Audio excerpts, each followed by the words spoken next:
Welcome to the Hip Hop Hustle podcast. I'm with a fantastic artist, not a hip hop artist, but a fantastic artist, the one and only Justin Irby, who is a DJ, a producer, making some amazing tracks. You released Sorry that came out this year as well, which is such a feel good EDM kind of like dance music. And then you also had Goodbye, which dropped this year. And I was listening to your music before the podcast, and it's impossible not to groove with the songs. It's got that, you know, the female vocalist, and then you've got the drums in there. Yeah, man, it sounds like you've got what it takes to really grow dramatically in terms of your career. Like, just sonically, it feels really good. So yeah, man, it's an absolute pleasure to have you on the show. It's a pleasure to be here, Aaron. Appreciate you guys for you having me on. Again, big fan of the podcast. As I will say, you know, I'm a new fan, but definitely you've had some very big artists come on, and you know, I just really like kind of the direction that you're taking your podcast. So I definitely resonate with kind of your style and kind of how you approach a lot of the things. And I'm glad that you kind of feel the same with my music. So yeah, this should be a fun hour or so conversation. I'm very excited to be here. So thank you. My pleasure. Look, I tell everyone, I don't really know why people come on the show.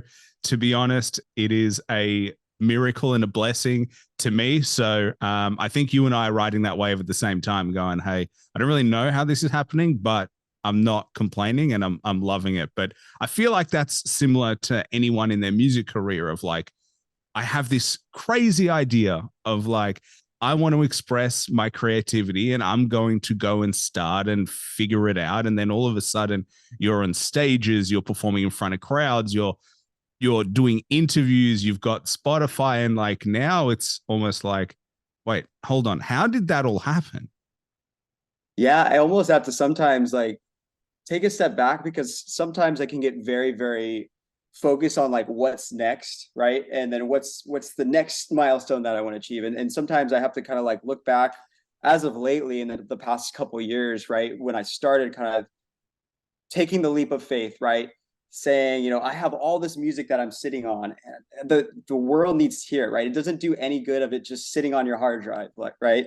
So it can be scary to kind of just like let the world hear your art, and kind of, because you're kind of being a little bit showing vulnerabilities in yourselves in different areas. And so that was the biggest thing for me, was to try to just kind of almost rip that Band-Aid off, so to say, and just say, okay, I have these set tracks. I have the kind of discography of like the direction of track 1 to track number 6 that I'm on now, and kind of trying to tell a story with, okay, each new release, how can that progress gradually and effortlessly in my career. Obviously, like I said, I've been, you know, producing music for over, let's say, half a decade, going on about 6 years, but I've only released publicly my music in this past year and a half. So in that 5 year span, it's been something that I've really had to focus to kind of, again, rip that Band-Aid off and just let the world hear some of the music that I've kind of been working on. So I think the interesting thing when I look at you and when you talk about it is like, you know, 5 years to release the music that you have in 18 months. And it's like, people don't see the background. Like, if someone was to run up on your like Spotify or your Instagram or your TikTok, and they would just be like, oh, this guy, he just started and he's already making this quality of music. But that's never really true, because the time that it takes for you to build the skill set and for you to feel ready to release music is way longer. Like, that's the thing I've always admired about artists, is you never really get the props for the work that you were doing before you became the artist who you are today. 100%. I think it goes for a lot of things, right? Where it's like, there's that, it's, oh, you blow up overnight, right? Kind of thing. And I for sure will not say that's any case right now for me, but like what you're saying is just putting in the work day in and day out, the small baby steps. Even if you kind of work on a session for an hour, I like to approach those sessions, even if I just worked on like a 16 bar loop, which is basically just an idea in my DAW. I use Ableton.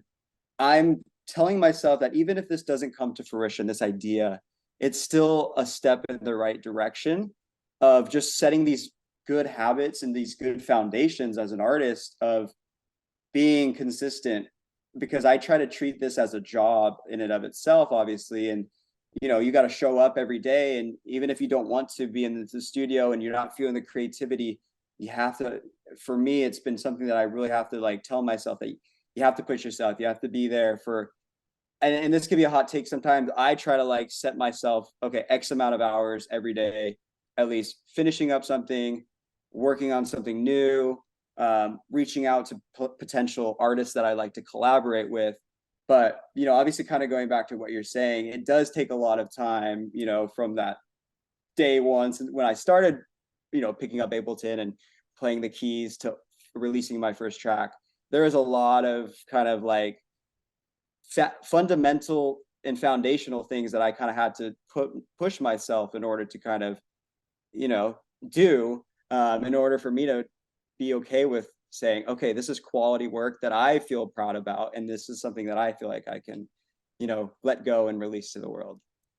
Well, the weird thing is, like, when I look at anyone who's successful, the one thing that stands out over time is that you didn't quit.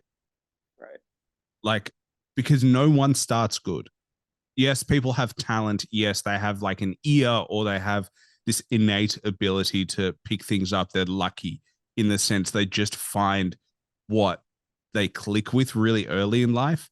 But ultimately, that's never enough for you to be good. That's never enough for you to become successful, in the sense of for you to get the props that you deserve and for you to really reach your potential. And the only difference is, like, you know, I'm sure there are people who are also wanting to be DJs and producers and be on stage in front of people. And the only difference is you just didn't quit it. You were just like, hey, I know I can do it. And I have the drive to be able to do it. And that's the only thing. That's like the weirdest thing to me, is like, we just happen to not quit. Right. And I think like just looking back in hindsight nowadays, it's like I grew up playing both. My parents, I was very fortunate of, they kind of pushed me in both directions in terms of music and like physical sports. So I grew up playing competitive hockey, ice hockey. And I'm from Arizona too, and it's like people say, is there even ice in Arizona? But I think a Well, I lot was of the, wondering that as well. yep, a lot of people do. So there's actually quite a bit of ice here. But uh, you know, hockey obviously taught me a lot of the discipline and the work ethic and showing up every day, right? Knowing that like even if you don't want to be there, you have to put in the work because you're there for a team. You're there for something bigger than yourself. And so I took a lot of those, you know, traits when I quit hockey and I moved into music and DJing. It's just don't give up, right? You just chip away every single day. Try to be 1% better every single day, and that kind of goes back to just at least doing something on a daily basis in the studio, right? Working on something, working on even if it's just small things. Song selection is going to be like the biggest thing for me. Is like trying to figure out kind of like what ideas and kind of direction that the sound goes for a particular idea, and just getting those, I guess, sound design out there, you know. Well, I think, you know, the great thing about sport, and I think when you're a kid, competition is good. Like, it teaches you the value of winning and losing and how much effort is required to win. And I feel like we're in this weird place in society sometimes where some people think that that's not good for children. But I've always believed that you need to feel bad when things don't go the way you want them to go. If you want to win and you don't win, that feeling of dejection and feeling a little bit sad is good, because it shows you don't want to feel that way again, and you put in more effort so that next time you don't feel that way. Like, that's for me what is a big motivator, is like, oh, I want to feel good when I accomplish things, and I don't want to look back on my life and feel sad because I didn't go for it. And there's a way to have healthy competition. I think sport as young kids really helps you do that, because yeah, like that team environment, you want to see your teammates win. You want to see them celebrate and feel good, and you want to make that shot. You take a lot of responsibility especially in team sports. And now you take all the responsibility and you're used to it. You're like, I know I can put that responsibility on myself. I know I can take it on. But if you never do that because there are no stakes, it becomes really difficult. Yeah, it's definitely something like you said, it's becoming a lost kind of like discipline, right? Is the competition aspect of things. And I kind of see it like I have a younger a niece, and it's kind of like something that I've kind of noticed. And like when I like kind of hang out with her and her friends, it's like they're very like they just what I mean, they don't try to push themselves to try to like work on stuff. So it's like I think that's something that I try to continue to like instill in the people that are around me, is like trying to like help them be better. And whether it be music, sports, or something, just try to like kind of instill those hardworking kind of fundamentals and just character traits at a young age, because that builds the foundation for a lot of things. Again, outside of music, if you're going to your 9 to 5 job, you just got to show up each and every day. So that's kind of the big thing that I really try to push for the people around me, is like, even if they weren't in sports, right? I try to kind of be that coach for the people that kind of may not have had that opportunity and stuff. So, yeah. Yeah. Do you find it in yourself that you have that competitive aspect at the moment, or is it very much now, hey, I know how far I want to get and I'm very self-motivated to get to the next level? I'm more competing against myself. I 100% believe it's more myself at the end of the day. That's going to be the biggest hindrance of if I can go to these next levels and unlock these different types of milestones that I have for myself. And especially as, in hockey, for example, you're at a team sport, right? Now I only have myself to rely on, in a sense. So I have to be my biggest motivator and advocate to push myself to wake up and to just put in the work every day, right? Even if it's just reaching out to artists or promoters and stuff like that, to try to get these opportunities outside of the studio. Yeah, I just try to be my biggest competitor. I would say outside of, it's more about a collaborative. I think of competition in the sense as not competition with other people, but more collaboration. So I try to change that word to like a collaboration when it's people outside of myself. So I try to compete very heavy with myself, but I try to focus on more of collaborative efforts with people that I look up to, or just people that I really would like to kind of be at one point in my life. It is interesting hearing the differences between different genres, in the sense of like, obviously the show is called hip hop, but hustle, but it's built off competition. It's built off like battling in the streets. It's built off like my bars are better than your bars. It's built off like that mindset of like, I'm the GOAT. And they have so many of those conversations of like top fives of who's the best. It's almost like basketball in a weird way, where everyone's arguing about who's like in your top five, who's your best this, who's your best that. And from my perspective, from what I've seen, it's not the same in other genres, because the roots come from a different place. And so the collaboration aspect is so much easier to have, because it's like, hey, we're all making dope music, we're all doing our own thing. And if we can collab, then that's the best thing for the genre and best thing for the fans. Yeah, and that's what ultimately helps evolve the genre and evolves the ear that the fans have for new styles of music. And electronic music in general, I make primarily more house focused, but there's so many subgenres of electronic dance music, and inside of house music there's so many subgenres of house music, right? So it's almost like that. You have to really think about it as like a tree spreading roots, as opposed to kind of like, and that's where it goes back to the collaborating with different artists and different subgenres. I'm just a big music fan in general. So even if there's an opportunity for me to take, inspiration or collaborate with other people outside of the EDM space, that's definitely something that I think could help evolve my genre in particular. And obviously, music as a whole, hopefully, right? Can I ask, how did you develop your ear? The one thing that I look at, what you do more than a lot of other genres is you're essentially layering and you're developing unique styles of sound through the understanding of other sounds, because you did that video on Instagram which showed how you did what was the song, Your Love, and you Yep. broke down how you put it together, but the individual components of that, I was like, I would never have heard the song that you ended up with. And so it made me go like, well, how is this developed in the sense of like, how do you get to a point where your ear is good enough to be like, I can see these individual components. I have a vision of what I want to get to. And then the journey of actually getting there to assemble it with all the right timing. Yeah, I just like I said, I'm a big music guy, so I've consumed just I would say hours and hours of music a day. And that's no exaggeration. And it goes back to like my childhood. My parents were both like really big music people. None of them play. Well, my mom was a drummer.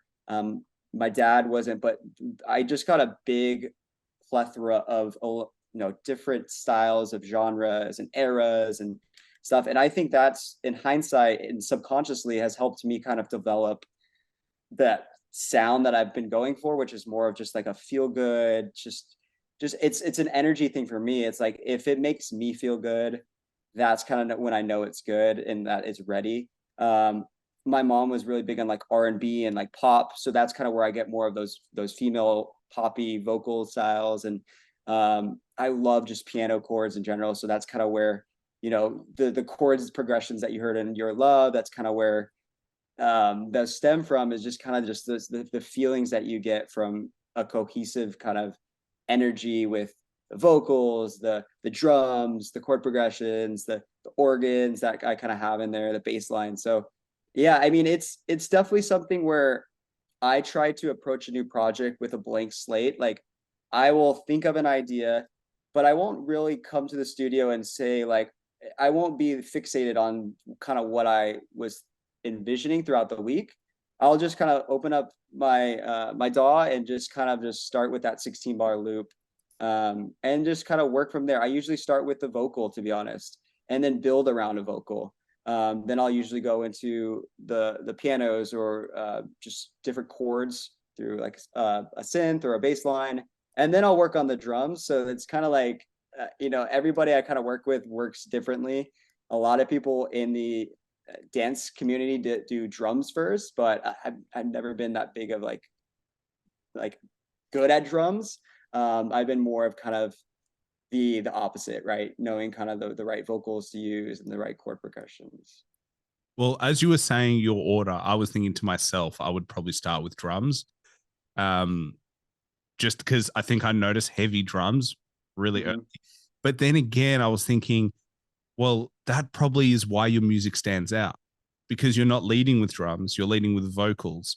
And the choices you make based on those vocals are different choices that you would make if you led with drums, which is also really interesting to me because the ordering of the way you layer it changes the way you hear it and changes what you think you need to add to make the song cohesive. And I never really thought about it until literally you were talking about it right now. Yeah, I've tried doing the opposite. I've tried just starting with drums, but for me, I just lose that creativity. It doesn't really excite me of like, okay, what do I go next? Like, how can I like place these vocals with these drums? It's just like I've tried it many times, trust me, because it's definitely something that in house music in general, like the kick is the most prominent thing when you're in the club or in the festival. So kind of feeling the drums is definitely something that makes sense when you're listening out, obviously in a studio, or I mean in the club, at the festival in your headphones. But that's just something that I just feel like it doesn't excite me when I start with that. So yeah, I mean it's an interesting thing that I've had conversations with previous people I've worked with and other vocalists, that kind of have sat in on sessions and they kind of like, wait, you're not going to do the drums first, like.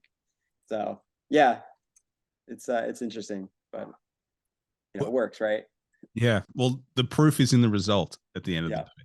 Like honestly, who cares how you get there as long as you get there in the end. But I did wonder, when you get vocals, are you getting an artist to do those vocals for you?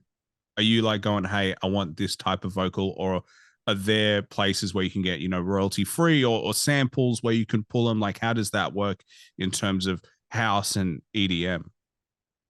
So that is definitely something that I've been focusing on moving forward is working with vocalists. A lot of the stuff that I've kind of been putting out has been royalty free.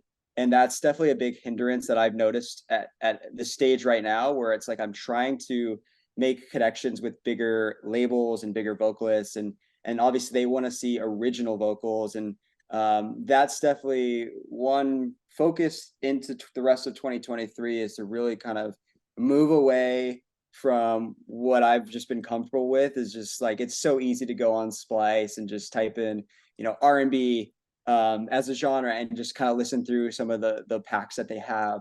And I definitely think it can definitely help out with, just setting yourself as a house producer a little bit higher up in terms of like a perception, if you're kind of working with your own original vocalist.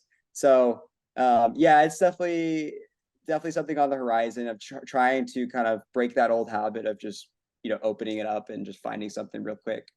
But what I will continue to do is I'll probably obviously find a vocal style in Splice and have that as like a reference to send to a vocalist, so that they can get a better idea of kind of like how the cadence should work with that particular demo project. But yeah, it's definitely something I'm aware of for sure.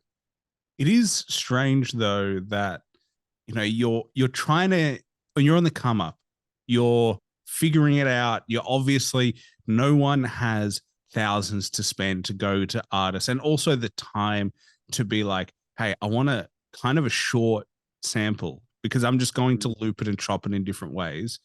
And then other people like, hey, how dare you try to make this more efficient? And even though it sounds great, because my attitude would be like, well, I get that, but imagine if I did have my own artist. So like it would be the opposite. It would be like, if I can do this with royalty free, imagine what I could do with an actual artist. So it's weird that they do it. It's like this weird kind of put down when you're just trying to do your own thing. It makes no sense to me.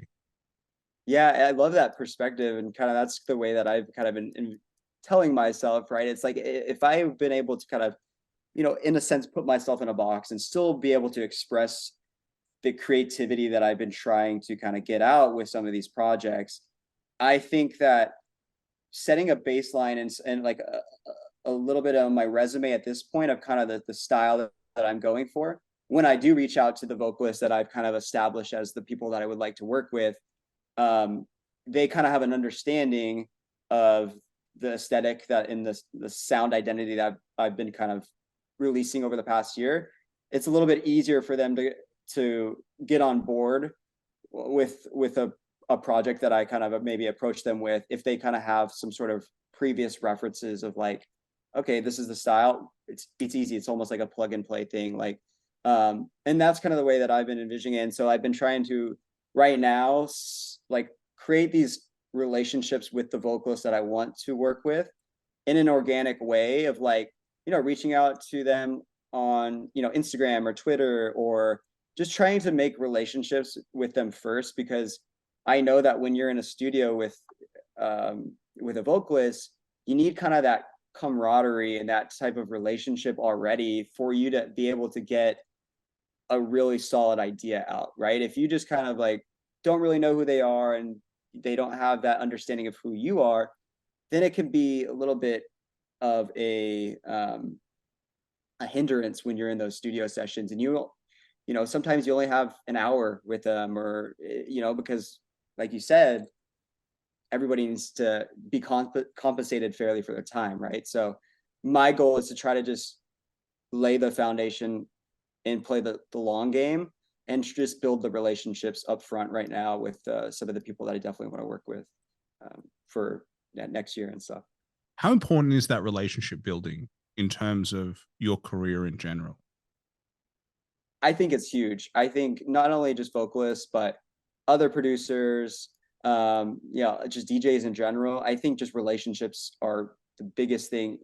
Looking back, that has helped me get to where I'm at, not only as a producer, but as a DJ and getting the opportunities. And I think that's just key in life in general, is just being a good person and just treating other people with respect, and trying to be protective of your energy, and just kind of like, if you feel like you vibe with somebody, like that's more of a reason for you to try to go for a project or a collaboration or something.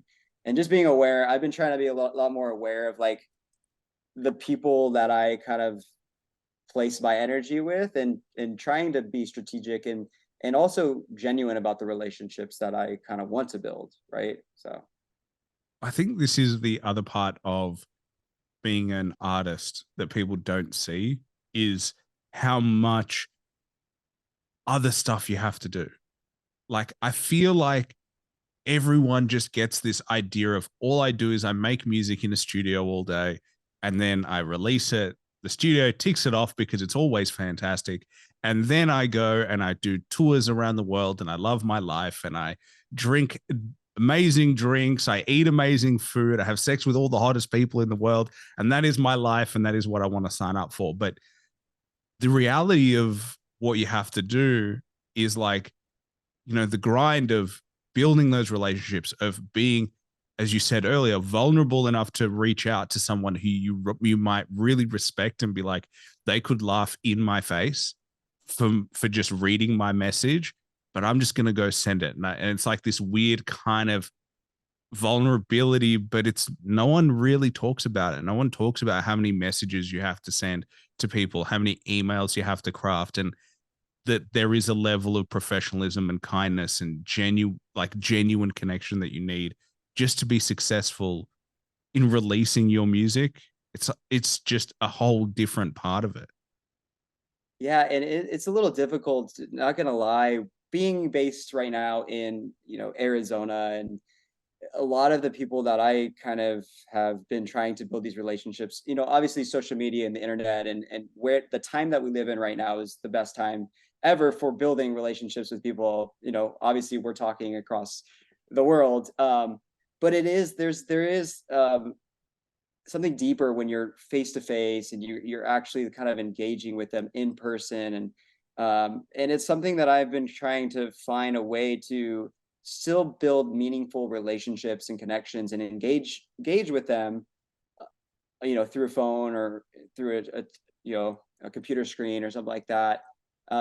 It's definitely something that I've noticed has potentially maybe like not works with some people that I thought would work, in terms of like, okay, this is somebody I really, respect. And you can tell that maybe that's just where they're at in their career, where they probably have that so much, younger producers and DJs, hitting them up all the time, and probably doing with good intentions, right? Doing the same thing of trying to build these relationships with them through, social media or whatever. But I think sometimes it may fall flat on the particular person if they are jaded, or they just have, again, it's been happening for them for years, of these people trying to build these relationships. It's definitely something that, what if I was in London? I'm sure that I could just pull up on them if they were DJing, and then buy them a drink and then start a conversation from there. It's definitely something, like my sound is very popular more in Europe, I'd say, than in the United States, with the type of pop forward house music. Right now it's a lot of the tech house stuff. But going back to what I was saying, is like, it would be a lot easier if I could just kind of, show up to a show and just support them in person, as opposed to DMing on Instagram and say, hey, love what you do, and how can I support you, right? So I guess it goes to you as well, because it also depends on your mood. right, You might just be having a shit day. right, It just might be a bad day and you just cannot be bothered. And so the message falls flat because you're like, ugh. Like, it's just the compound and the building. And that's the other thing that is weird for people to understand, is like, my attitude personally has been like, keep reaching out. They may say yeah, no today, but no is not a no. It's just not yet. That's always been my attitude for like how to get guests, how to build relationships, how to talk to people, because they might just be in a shit place. it may just be the worst timing. Like you get them in a great mood and it just works out. Like there's this, like we forget that they're people as well. We're the heroes of our own story. So we only see it from our lens. And then we forget that all these people have other lives and they're doing the same thing. And we're just a blip on the radar. And hopefully over a period of time, we become a little bit more. Yeah, and I think you're right. The art of follow up is great in anything, right? Sales, building relationships, and obviously, and I think that is definitely something that helps with trying to create these relationships. It's like when you're showing that you care and you have a level of desire to build a relationship with somebody. If they don't message you back the first time or second time, if they see a third or fourth, right? If that happened to me, I'd be like, this guy truly is genuine. Like he really wants to start something with me or in terms of relationship or have a conversation. That's almost a key there to be like, okay, like this guy's serious. This guy means it, right? They want it. So yeah, I think that's very crucial and something that I've tried to be a little bit more cognizant of is not being so upset, right? If I don't hear back for the first or second time and just being like, you know, just be yourself. And if you truly value that person and you really want to build a relationship with them, there's no harm in reaching out a couple more times and just being there. And I've said this before on the show, but being professional is key. Like Yes. I have people hit me up on to come on the show, and some messages are like, "Hey, let's do a podcast." And of course, my answer is no, because that is not how you approach a person. Like, I get you want to come on the show, no shit, but there is a way that you do it that is polite and respectful because you're asking someone for help. That's essentially what it is. You're asking to be a part of their journey in their life. So for anyone who has sent messages, and if you react like shit, that's also a red flag. You will never get on that. But like if that person is polite enough to be like, hey, and I've said this to some artists, and their reaction is absolutely awesome. And I've said to them like, hey, appreciate you reaching out, but you're not at the level yet that my platform would work for you. But if you keep hustling and you keep working, there's no reason why we can't work together in the future. So keep going is that message. And if you were to respond to me and say, go fuck yourself, you're a hack anyway, well, then I know I made the right choice. So you have to be a little bit humble in the approach is what I've personally learned. I've approached so many people. I approached you. So the art of being humble enough and being respectful enough to know that you're asking for someone's time is really important in that. Yeah, and it really just goes back to the golden rule, right? Like treat people how you want to be treated. And if those roles were reversed, right? And if that person had a platform, right, and someone was being disrespectful, or it's almost like just disrespectful in general, like that's just it shows a character about this is your art, this is what you've been able to build, So if someone doesn't respect that, then that's almost like a good filter to have, right? And it's like that's not for me. And it goes back to like just protecting your energy in general about kind of the people that inquire or just want to be in your circle, just kind of knowing like, okay, if this is how somebody treats me on a first interaction, second interaction, then that's probably not how it should be, right? In terms of like being in their circle. And just I don't know, again, I'm just big on this, the protection of just your personal space and your energy, because that goes and affects you. And and this could working like thinking in music too, like it's been an effect sometimes when I go in the studio, and if there's somebody that kind of rubbed me the wrong way, or if somebody reached out to me and said, hey, would like to work with you, and vice versa, right? If I didn't feel like they were at the level yet, if someone was disrespectful, sometimes it can affect me and be like, wow, was I being the rude one? But so like at this point, sometimes I have to tell myself like, no, it wasn't, so It's never you, honestly. yeah, Like yeah. that's what you've learned. If you've been doing this for some time and you don't have negative interactions with people, like that is abnormal for you.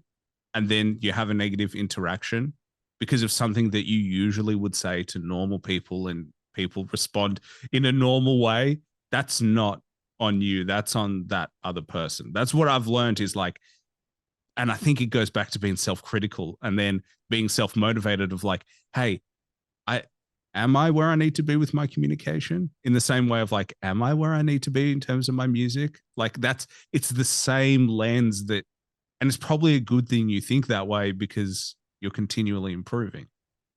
Yeah, it's definitely being a lot more present and aware um in my day to day, and waking up every morning and kind of just meditating and just kind of like taking in the moment every day, the small things, right? And it's not just like the big things. Like every time like I have an opportunity to do something, I always try to be appreciative of that and aware of kind of what's going on. And so yeah, I think it just goes back to just like you said, trying to be more self-aware in everything, and that can build those strong foundations of when you have these hard conversations with people. It's like, no, I was aware enough to know, like, not me, right? It's definitely the other person. So You said something a little bit earlier about, your style of music is bigger in Europe than it is in the US right now.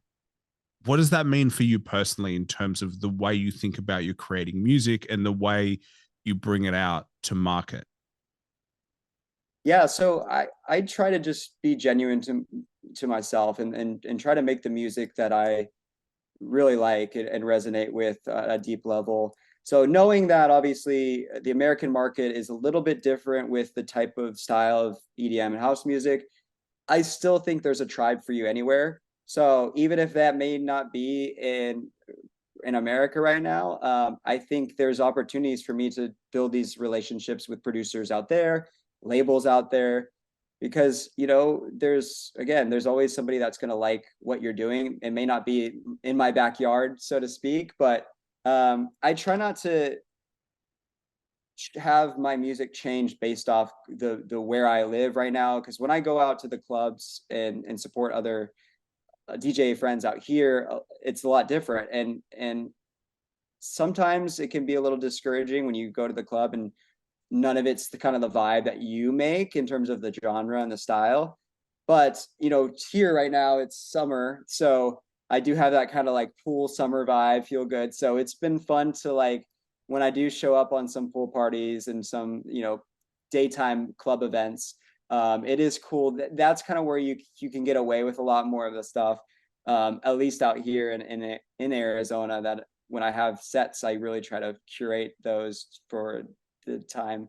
But at nighttime, if I have a set, I still try to curate around my music, but also curating around the market and obviously the vibe of the night. So yeah, I mean, I just really think that if I just continue to stay true to myself and my sound, I mean, who knows, maybe like some promoters in London or Germany or Paris will reach out and be like, hey, just come over here, like we got plenty of room for you. So I don't try to get discouraged with that. Sometimes it can be a little discouraging knowing all my friends are making going in a different direction, but I really think as an artist you just got to stay true to yourself, and even if everyone else around you is going one direction, go that way, right? Just follow your heart and just follow your gut.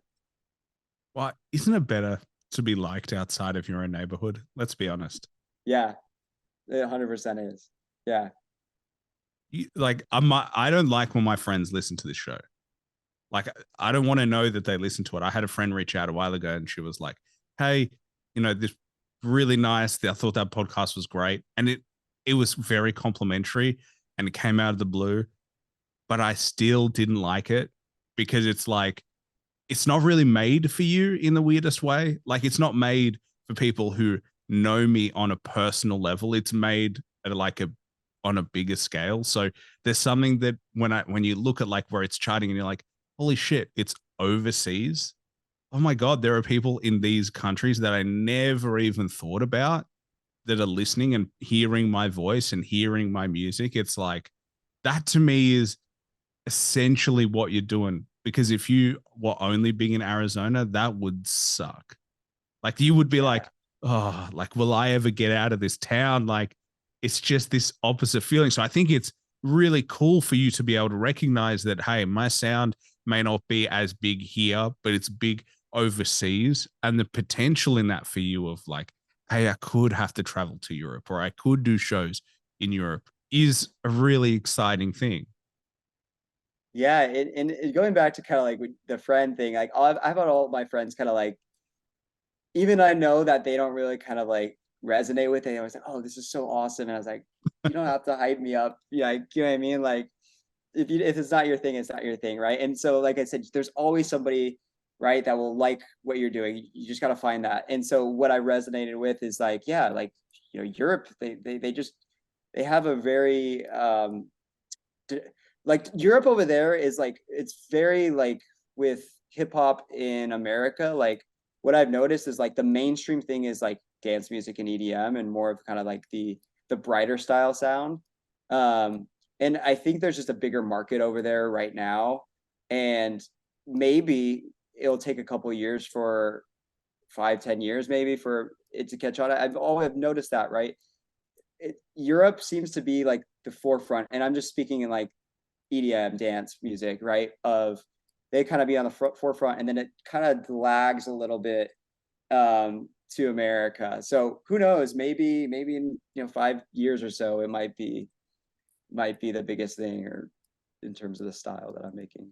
I think it will be. I mean, I was in Europe recently and we went to a club in Dubrovnik in Croatia.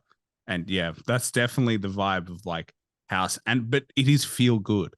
Like you Yes. cannot not feel good out there dancing and just like, you know, Yeah. obviously the booze and the rest helps a little bit, but I feel like the just the general energy of the happiness really helps. I think that's what made me reach out to you was like just the feeling of positivity is what you get, and the feeling of like, oh, this just feels good. I personally sometimes struggle to listen to sad music. I have certain like moods where I want sad music. My youngest brother, he loves like mellow, sadder music. And I'm like, this is just too depressing for me today. Like, I just need music that makes me feel good, gives me hype, and just lets me go about my day. So it's interesting what people need in their lives. But yeah, the Yeah, sad it's interesting. is not. It's interesting because yeah, my girlfriend, she's the opposite way, right? When she's sad, she needs to listen to sad music. When I'm sad, I need to listen to happy music. Like I need to get out of this sad mood. And it's yeah, people I talk to, my friends, some of the same way, some are the opposite. And it's like I just try to like, if you're happy, you're gonna listen to happy music, right? If you're sad, you're gonna listen to happy music. That's just the way I think. So yeah, and again, that just kind of is something that I like really think about. It's like I just want to make stuff that makes me feel good. And if it makes me feel good, I'm sure there's at least one person in the world that'll make them feel good, right? So yeah, it's interesting, right? Kind of the styles of when you're feeling a certain type of way and like what you want to listen to, and if you're at the club, if you're in a different mood, like I always want to be listening to just like positive type of stuff, whether it be a podcast or a book or music, right? I don't try to let negativity in as much as possible. And obviously we're human, happens all the time, but I just try to just be as happy as possible. Hence the smiley face hat right here, right? Well, I love it. Like you were smiling when you came on, and it was just it's all good vibes. And it's funny because my brothers are now at that point. They've obviously listened to me talk about music long enough and listen and me show them enough, and they're like, "This is a very you song. Like this is it's just upbeat. It's positive. It doesn't have to be complex. It's like almost a little bit repetitive in the sense, but as soon as I find the sound that clicks, I'm like, I don't give a shit. Keep that going. What drives me crazy is like there's a particular sound in a song that I love, and then all of a sudden it's gone, and I'm like, no, bring it back. So Put on repeat. Put but on repeat. I'm I have definitely to I have to listen to a song until I get sick of it. Like if I really like a song, I will just listen to that thing until I just cannot anymore for at least a good amount of time. yeah, Yeah. I'm exactly the same. It's just, and you think about it all the time. You're like, man, I want to play that song again. Like but it's weird. There's something about songs and music that is not the same as like TV shows and movies. Like, I can listen to the same song thousands of times. and love it. And it reminds me of a time and place, and it reminds me of a moment in my life. And I have songs like that. But then movies, there are very few movies that I could watch regularly because it's just like, I just let go. I don't know. There's something about music to me that is so impactful to us as humans. I've kind of wanted this for a while. I never really understand why, but there is some huge quality to it that we love. Yeah, I really think it's so funny you said that. I was just having a conversation yesterday with my girlfriend about it. Like we put on a song that, when we started dating, that was kind of our song that we listened to at the time. And I was mentioning it's like, what's like the closest thing to time travel is listening to a song, right? Like when you listen to something that like had a very big impact in your time in your life, whether negatively or positively, that is personally the closest thing that I can go back to in time. And you feel the emotions. Sometimes you can even like smell. It's weird, like just smell the smells that were kind of in the air at the time, and it's a very it's a very powerful thing, like you said, that just movies and really doesn't. I don't think anything else out there can help get to that level of just nostalgia or just kind of a feeling at that particular stage when you listen to it. It's yeah, it's powerful for sure. Does it feel weird that your music would do that for somebody? Like, because you have songs that do that to you, but you're in a place now where your songs could do that for somebody else. Yeah, it is a very powerful thought to think on because when I think about the music that has inspired me to like kind of make the music that I did, it's almost empowering to think like maybe that song can help inspire somebody or help them get through a particular time in their life or um you know you never know what somebody's going through. So and that's kind of why I really want to focus on the positivity aspect in all areas of the sound identity that I'm going for. It's like whether you're happy or sad, I think that there's something that can help them out with, and whether it be the lyrics or that chord progression or the bass line or the drums, or just the cohesiveness of the entire project in and of itself. um, yeah, I think it's definitely something that I've kind of been thinking about, like, okay, this song helped me out, or this song kind of got me through a particular time, right? Like send it off in the world and see how many people can potentially like help them, make them feel good. Yeah. Yeah. It's really powerful when you think about it like that.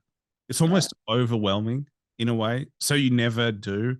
Like, I never think about this ever. Like, I never think about our conversation potentially helping someone. I need it to be small in my own head so that I can really focus on the moment and not get overwhelmed by the magnitude. Like, I don't know how really big artists kind of just let go of that. Yeah. Like, I look at people like Drake and I look at people like that level, and I'm just like, how do you not kind of tremble in a way that immediately, as soon as you release this song, you're going to have millions of people listening? And the impact you have on those millions of people can be really good, or it can be really like fall flat. And yeah, like that thought kind of is scary as hell. Yeah, you really are the orchestrator of people's lives, and if you really think about it like that, right, you have a lot of power when you kind of release something, and it's definitely something that you can kind of use to your advantage or you can use for good. And just I think just having good intentions first and foremost, of kind of like just knowing that this will be kind of I don't know, like it's just like a good platform for them to kind of like get through these certain times in their life. Yeah, it is the soundtrack of their lives. Yeah. I would like that at some point. Like, you get up to heaven and then they're like, all right, Aaron, this is the soundtrack of your life. Like, this is almost the song of the year, or here are the songs that you listen to throughout your life. And this is the general soundtrack, and that would be kind of cool to be able to see your own kind of movie and the soundtrack that you had in your own movie. Yeah, I wonder who I would mine would probably be so eclectic. Man, it would for sure it would start out with like some like late 90s type of R&B, some like Ashanti, like that's kind of, and then it would probably go into like some, I don't know, some like rock or something, and then definitely like some like Fergie or something. I don't know, like I just like I said, I have like such an eclectic taste. It's crazy. I don't even know, like if someone told me like you have to pick 10 songs in this playlist and for when you go to heaven, I'd be like, you could pick it for me. I don't want to do that. 10 songs is not a lot of songs. Yes, not at all. Yeah. I would be tempted to just pick an album, like 10 Yeah. album, because at least it's a cohesive piece of work. But then it's like, oh, but do I want to listen to the same artist? See, see, even that annoyed. I'm now like really into it, and I'm also like you. I'm like, actually, maybe let's back out from this 10 song. But I Yeah. know heaps of mine. 50 Cent would be in mine for sure. Like so 100%. much for me of just like the first thing I listened to that got me into hip hop, and then I've just been. He's like a great metaphor for life in a weird way. Mm-hmm. He's not really an artist anymore. I know he's still touring, but he's beyond that, and I like that evolution of him in general. But I think that's where artists are going in general is because in nature you are always striving to be better and striving to push the boundaries and exploring what's possible. You're also on the forefront of like, hey, why can't I be a clothing brand? Why can't I make movies or make TV shows or start this business or become a chef or open a restaurant? Why can't I do all these things? And the answer is, well, there's no reason why. And that's why we're seeing it. Yeah, I think people fall in love with your personality, right? Whether you're a musician or you're, starting your own label, like, clothing label, or, you're opening up a restaurant, right? People are, I think, are first and foremost attracted to who you are as a person. And then that permeates through different, mediums, right? Music and, fashion and art, other types of arts and, food. So I think that's why we're seeing a lot of that personally. It's like people just kind of want to see what you're doing outside of music. Like they're just, again, they're attracted to you as a person. So like I think the journey, that 360 journey, is like something super super powerful, and definitely something that like, I resonate with, because I personally think I'm just a creative person in general, and I don't want creativity to kind of just be siloed into music. And I, when I was in school, I kind of started my own like clothing company too. So there's always that aspect that I would like to do, but I think just you got to play the slow game and kind of just like build a strong foundation first. Right now, I'm really really passionate about kind of the music that I'm making, but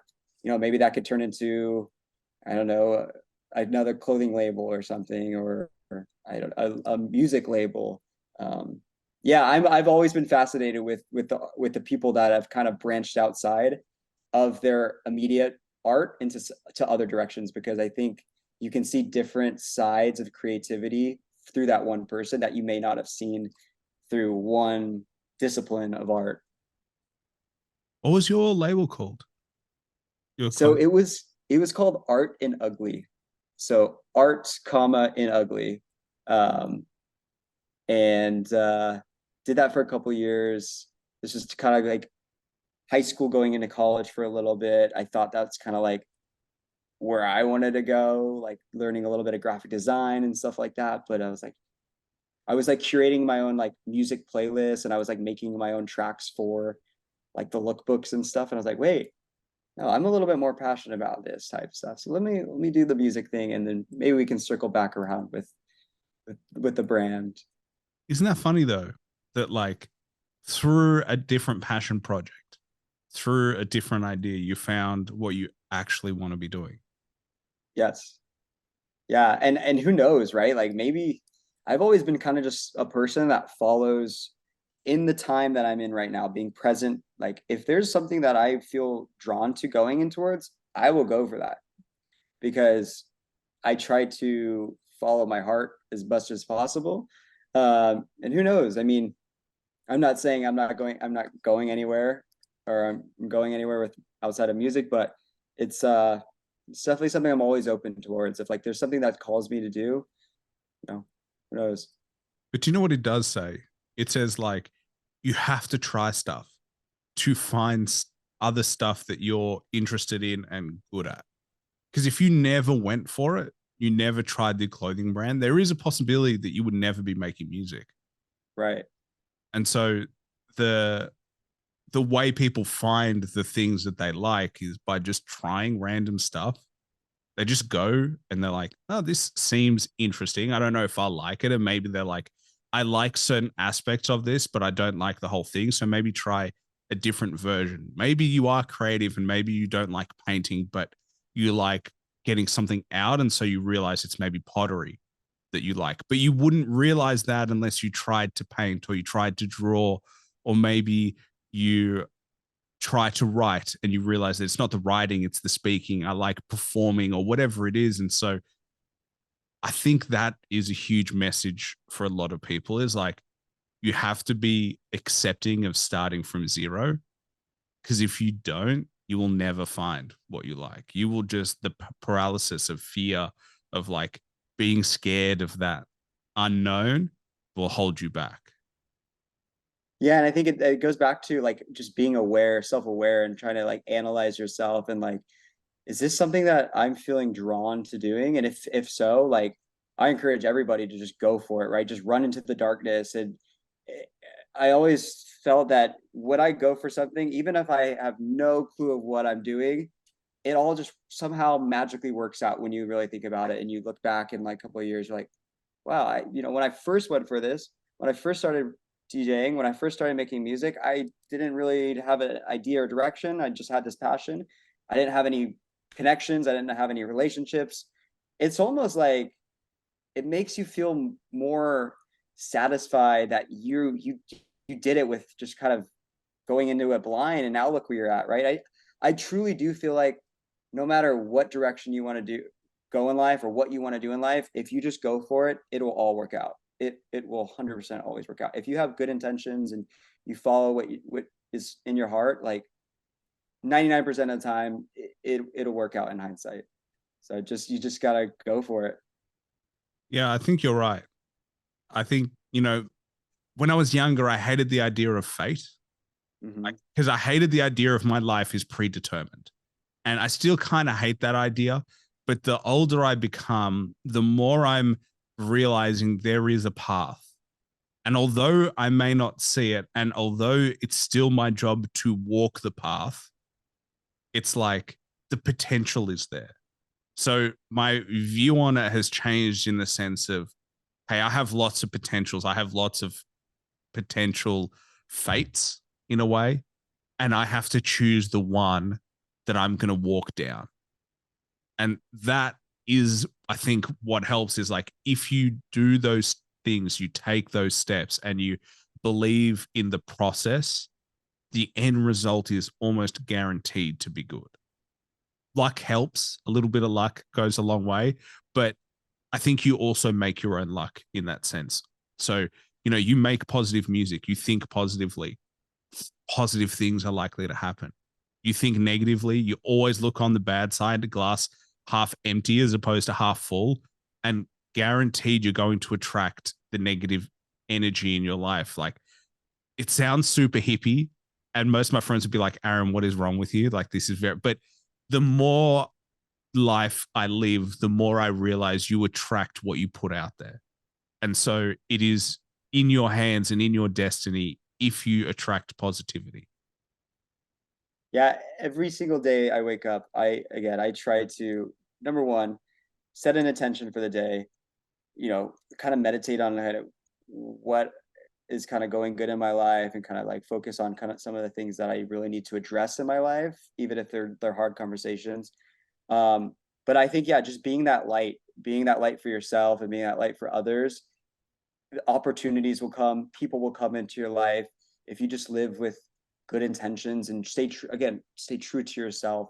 the people and the opportunities and the things around you that you want naturally fall into place, because when you're aligned with yourself, and there's nothing that's kind of going out of whack when you're just kind of high on good vibrations and good energy, you know what I mean? And feeling good and feeling positive. That positivity kind of permeates in different directions and different areas in your life. And yeah, I mean, I just think like that's definitely something when I was younger, like I used to kind of be the opposite, to be honest. Like, so I'm a lot more positive now, but like there's times in my life where, I was a lot more out of whack, I would say, with my emotions, and sometimes for the negative. But it's definitely something that I've had to work on with kind of more of the personal development side of things for it to kind of carry over in different, mediums, right? Obviously music right now, but yeah, I just try to just be that light for myself, and then hopefully I can do that for others. And obviously I can see that with what you're doing here, just trying to just spread knowledge and love, and kind of just help other people out, right, on their journeys. So it's definitely something that I try to kind of align myself with as well. So yeah, no, there's no room for negative energy, no room for bad vibes. Well, I just like talking to people. So Yeah. this gives me a great excuse to talk to people and talk to people that are genuinely interesting. I have had a theory for a long time that every person on this planet has at least one good story in them. Everyone's lived some sort of interesting life. They've always got something that happened to them or something that they did that's interesting. And to be honest, the type of people that I talk to, i.e., artists, your lives are very interesting. You guys don't live normal lives. Like, you're on stage in front of people. There's shit that goes down and your perspectives on life. So, yeah, this is honestly a platform for me more than it is for anyone else. It's just an excuse to be like, let me tap into a knowledge of for people that I respect and also admire at the same time. There is this weird level of admiration and then just genuine curiosity that I have for what makes you all tick in your own way. Like, trying to understand how you go about your creativity, but then also seeing the person behind the creativity is what interests me, regardless of whether, I've spoken to artists before where their music is good and I can objectively say it's good. It's not personally my vibe, but I still am interested in them because there is still something there. And that's why I do this. And if anyone gets anything from it, that's all power to them. I hope they do. But at the end of the day, all I can control is like this interaction. As long as this is good, then the rest will be good too. Yeah, again, just staying true to yourself, it sounds like, right? Just doing something that feeds your soul and gives you energy and just passion, and just, you know, love for what you do. Another thing I was gonna say on like just people, it's like my biggest motto too is like you never know who you're gonna meet, right? You never know the next person is gonna be like a business partner or an artist that you collaborate with, or a husband or a wife, right? You know what I mean? So it's like if you just kind of have that, again, going back to the good energy and the positivity, right? You attract that. So it's like when you open up these doors with conversations, and I'm sure you talk to hundreds and maybe even thousands of artists and people, in your life, and it's cool that you can get different perspectives and you can build these relationships, and you never know like where those could take you, kind of thing, right? So yeah, I think just being open to that is huge, just in general, like when you're open to, people coming into your life and kind of reciprocating that energy. And you're also different to me. I don't make my own music. Like, so Yep. that's the weird thing. It's like me from the outside looking in. I think there's something nice. There's something weird about it in the sense of like, I don't make my own music, but I'm genuinely interested. Whereas there's different levels of conversation when there is genuinely another artist at the same time. Like, I don't know, there's something powerful for like me being the layperson or the general consumer being like, tell me how you did that magical thing that I listen to and get to enjoy. Yeah, like what's the secret sauce in the cookbook, right? Like what'd you do there? Yeah, I think it's an interesting perspective, because you're right, because everybody that I've kind of talked to and have conversations regarding music, they're in the music in some aspect, right? Whether they are a co-producer, or they're a vocalist, or they're an engineer, or they're a DJ, but it's kind of rare that you can kind of have these conversations like in-depth conversations regarding music and kind of the work ethic behind kind of the things that kind of have, you got you to where you're at through, like you said, that general consumer lens, because you can kind of, I think, steer conversation in a different direction for listeners that, you know, I'm sure don't really have an understanding of the music, the behind the scenes of the music. They just kind of know what they hear. So I think the conversations that you have and the questions that kind of arise from these are really powerful, because it's like, yeah, you're speaking their language. It's like easier for them to understand. It's nothing too like jargony, right? Where they're just going to instantly be like, what is this guy saying? Like, what, you know, what's what's a hi-hat? What's a, what's a side chain kind of thing. So that's crazy. All It's things I cool. had to learn anyway to be like, oh, I should probably know what a hi-hat is. Um, yeah. All things that I was like, learning, learning Yeah. slowly, because I don't want to, I don't want us to be like, oh, look at this guy. He's just so incompetent, which to be fair is not too far from the truth. But knowing a few of the instruments is helpful. But I think what you learn as a consumer is an ear, like being able to Mhm. things up.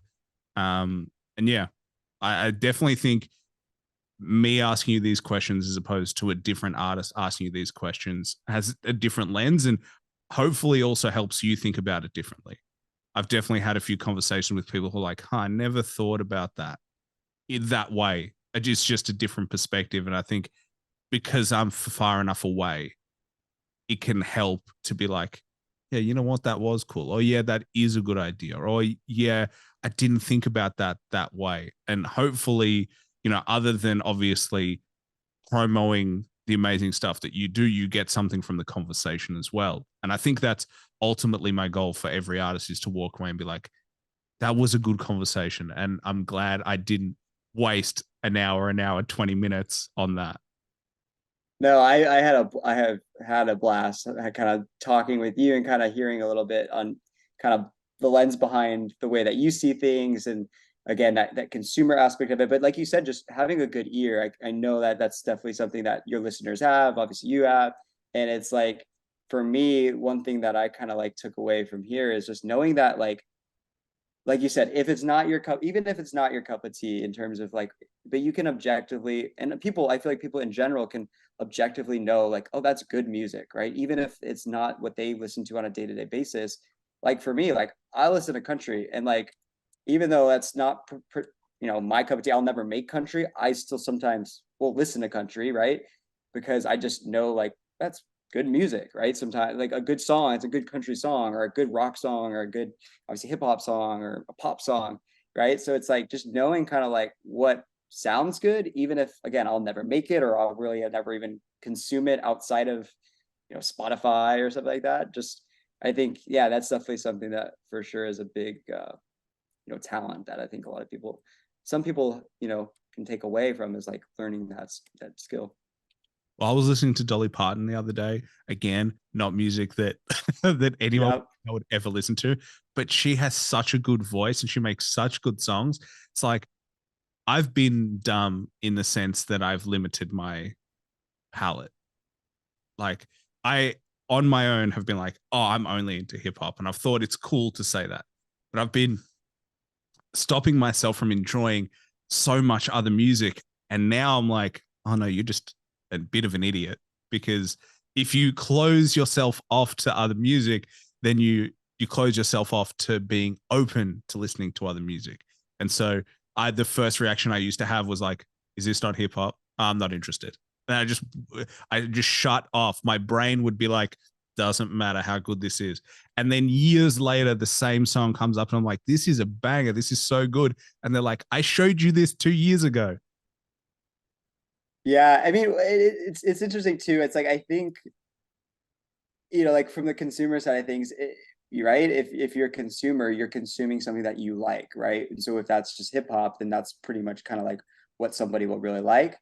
I think for one thing that I have kind of like looked back on as like, okay, I'm kind of grateful on, is just having a palette that's diverse, because I think as an artist, some consciously or not, or subconsciously, I think it stems into even the work that I've done, is like, even if I had no correlation between a country song that I listened to 10 years ago and a and a new project that I'm working right now, even if I don't even see anything, I'm sure there's years and years of some subconscious layers that have maybe resonated and correlated into kind of a project that I'm working on, right?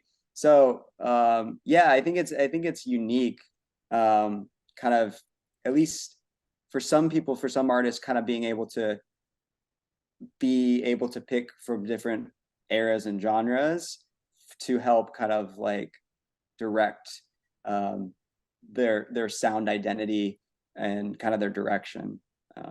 Yeah, I love it. I love it. It's definitely something I have a guilty pleasures for. Is just like indulging on just very weird genres, just very weird like eras that I would never even expect to be listening to. Like sometimes I'll even listen to like 40s music, like jazz. I'm like, what? I mean, like this, there's some bangers in here. You know what I mean? Like, Okay, how good was Frank Sinatra? There are some samples of using Frank Sinatra in modern music, and they're so fire. They're so good, and the I I love samples that are like, where the fuck did you get this from? Like you got yeah, 60s, like it's like an old soul, beautiful voice, ethereal almost in its essence, and you've blended it into this modern sound, and it's like, how can I not love this?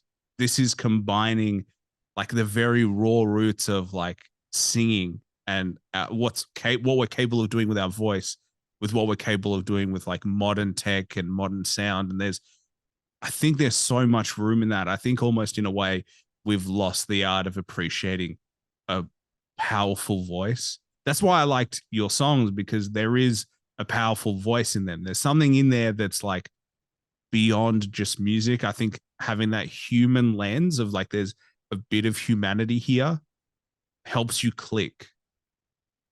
yeah. I think into like house music in general, like right, we were going back to the drums, and it's very drum heavy and very drum centric.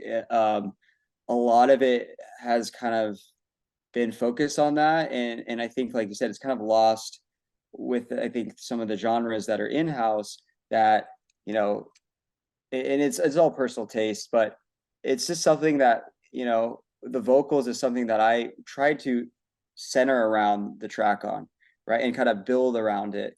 Um, because whether you're listening to it on the radio or in the club, I think there's something that has to be said about like lyrics and a person's like cadence with their tone and just their voice in general. Like I personally think when I'm in the club or if I'm at a festival or I'm in the radio, like I'm listening to the vocals more than I am, I mean, than the drums, I'd say. Or like, it just, again, it just kind of goes back to personal taste, and there's no right or wrong answer.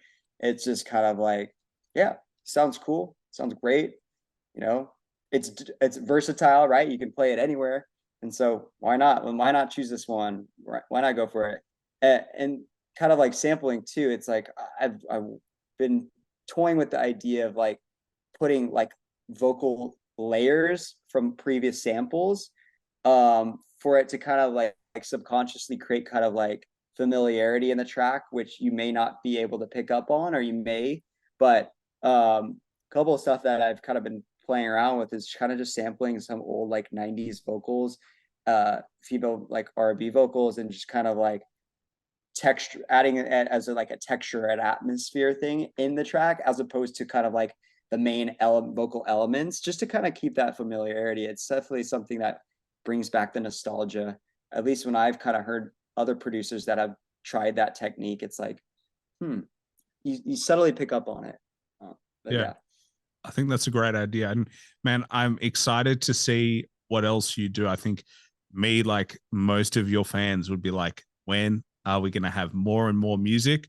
I think people are definitely excited. I think there's definitely a thirst as well to be like, hey, we just want more music. We're in the consumption era. So Yes. great time to be an artist. But man, I only have one more question for you. And it's the hardest question that I ask any guest on the show. It's the only question that I plan on the show, but it is, if you had to recommend one album that everybody should listen to at least once to get an appreciation of, can be any genre of music, obviously cannot be your own music, what would it be? Ooh. Man, that is a good question. Uh,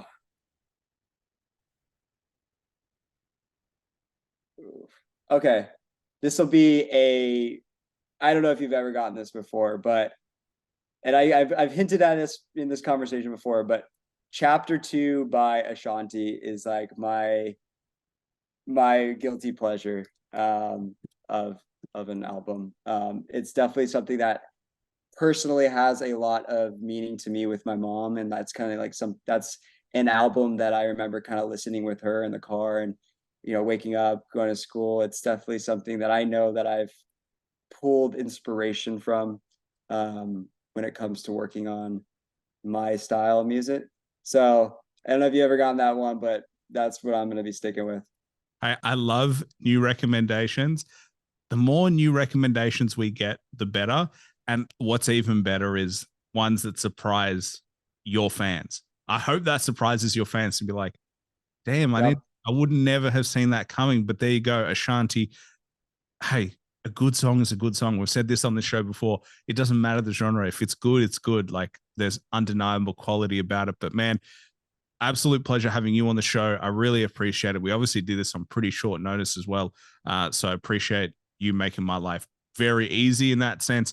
And as I said before, I'm excited to see what else you can do, the music that you continue to produce. Like you're still early in your career in the sense of comparatively to a lot of other artists, but the noise that is being made and the hype that is starting to grow is really exciting.